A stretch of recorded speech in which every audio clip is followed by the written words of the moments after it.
Previously on the Quarantine Chronicles. And I gasped. It wasn't possible. It was the crown of the Illuminaries, the very thing the rebels were hunting for. And, if the rumors were true, Lumina's birthright.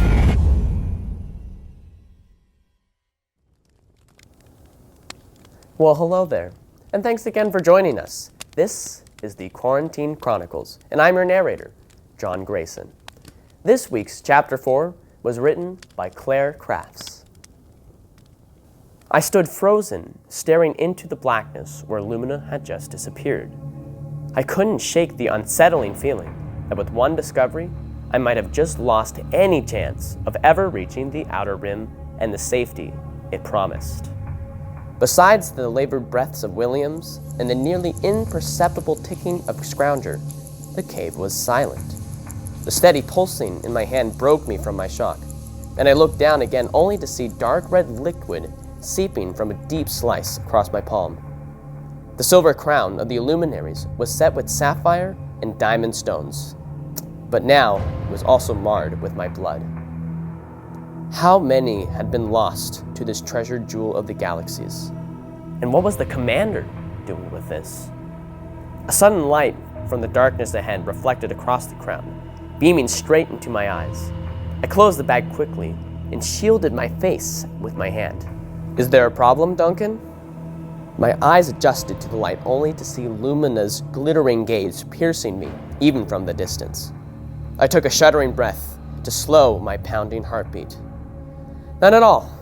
I'm coming." She paused. Her eyes flickered to my bag and then back to me again. I stopped breathing.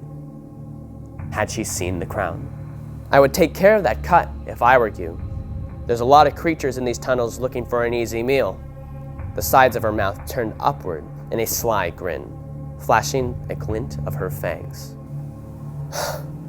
I let the air out of my lungs. She didn't see. Thank the stars. And yet my gut rolled uneasily still. Somehow I wasn't as much worried about beasts like shriekers as much as I was concerned about the creature right in front of me. She turned smoothly, clicking off the small light in her hand with one motion forward. My hasty steps followed her, echoing off the walls on either side of me. Heeding the warning of Lumina, I carefully pulled off a strip of my linen undershirt and wrapped it meticulously around my injured hand. Throughout our trek in the silent darkness, my thoughts raced as I struggled to come up with a plan. I didn't know if it was minutes or hours, but the distant sounds of the city finally reached my ears. Lumina stopped abruptly, and I practically ran into her. "You need to do what I say exactly. One wrong step, and you and your buddy can forget your plans of getting to the outer rim." How did she know where we were headed? The outer rim? I stumbled. How did you know You aren't the first core idiots with big dreams that come bumbling through these parts. She smiled coyly at me, once more, before starting back towards the city. "I just hope you don't make their same mistakes." Some deep part inside of me wondered, was I being led into a trap? Together, we approached the end of the tunnel as familiar buzzing and voices of a city grew louder and louder, and the light began to grow brighter and brighter. All of a sudden, I found myself at a sharp ledge below which lay our destination. "Welcome to Hayden." Lumina smirked and drew her fur hood over her head, obscuring her eyes. Hayden, the infamous underground city.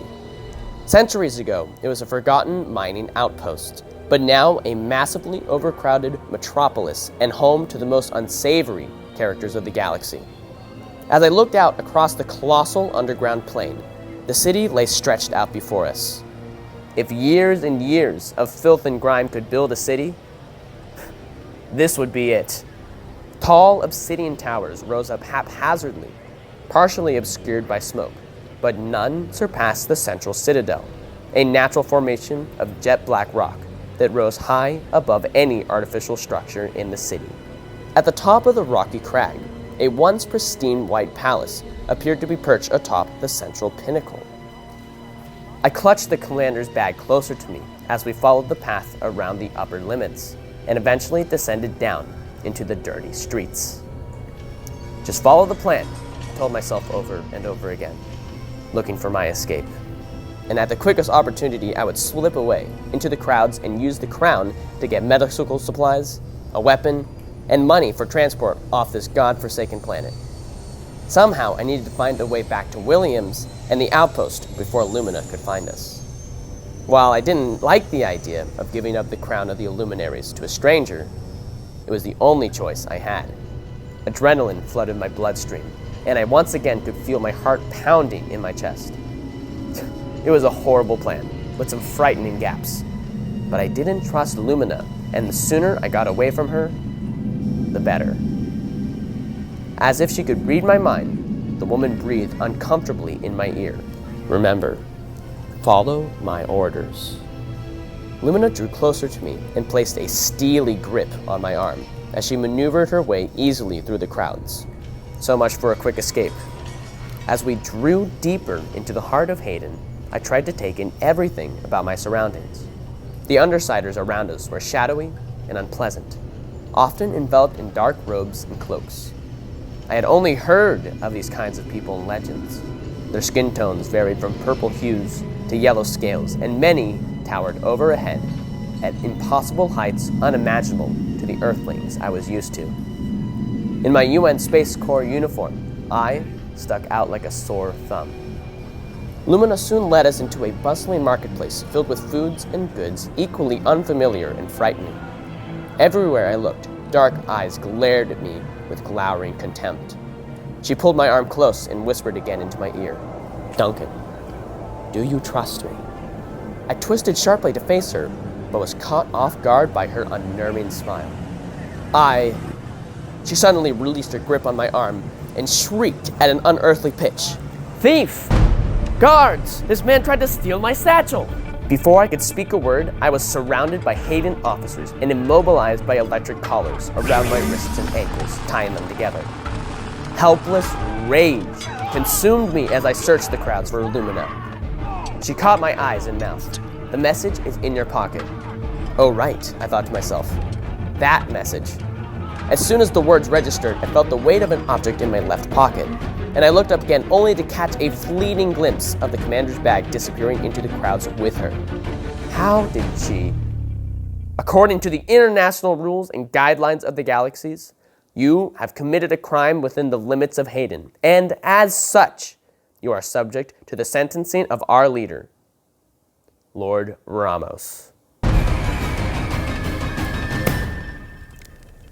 And that is Chapter 4. Thanks again for joining us. I'm your narrator, John Grayson, and tune in next week to find out what happens to our characters next.